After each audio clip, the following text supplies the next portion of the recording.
आता संजय शिरसाटांचे कारनामे बघा। संजय शिरसाट यांना 15 डिसेंबर 2024 रोजी मंत्री म्हणून शपथ घेतली।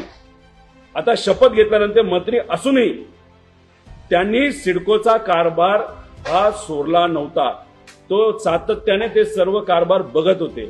सर्व स्तरातून दबाव आल्यानंतर त्यांना 16 जानेवारी 2025 रोजी पदमुक्त करण्यात आलं होतं। आणि विशेष म्हणजे अध्यक्ष पदावरनं पदमुक्त झाल्यानंतर देखील शिरसाट सिडकोला 1 ते 3 महिने हे सातत्याने त्या ठिकाणी जात होते।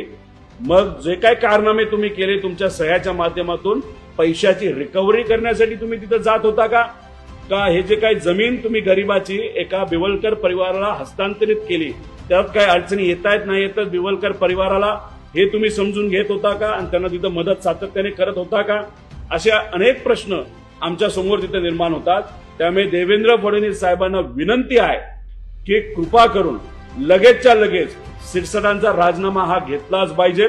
जो माणूस गरिबाच्या जमिनी एका व्यक्तीला देतो त्याच्यावर कारवाई ही झालीच पाहिजे।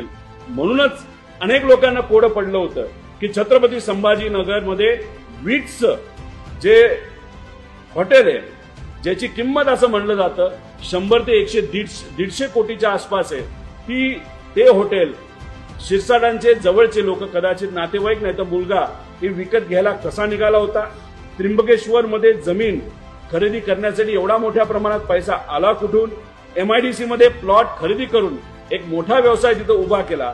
अनेक विषय आहेत आणि सगळ्यात महत्वाचं म्हणजे त्यांच्या घरामध्ये जी पैशाची बॅग आपल्या सर्वांना दिसली कदाचित त्याच्यामध्ये 12 ते 15 कोटी रुपये असतील।